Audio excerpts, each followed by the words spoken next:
remember when Brian and I first really took over the farm, that was the biggest concern. Our dad had Canada Thistle on his ground. He had pretty much done a decent job, but they weren't all gone.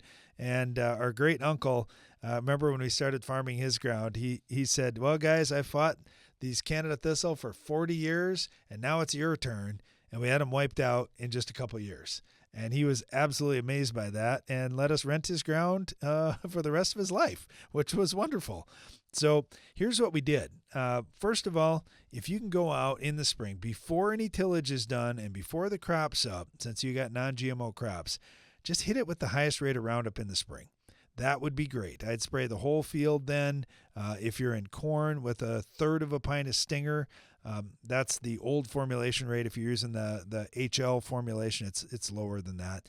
But if you really wanted to, you could bump up to 2/3 of a pint in the bad patch areas.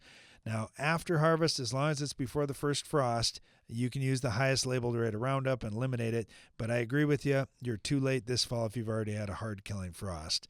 And by the way, Tyler's in southern Illinois. So, it's an area that gets a lot of rainfall and has a lot of warm days and a long growing season. So I don't think you'll probably have carryover issues with the Stinger. But we've seen it on our farm.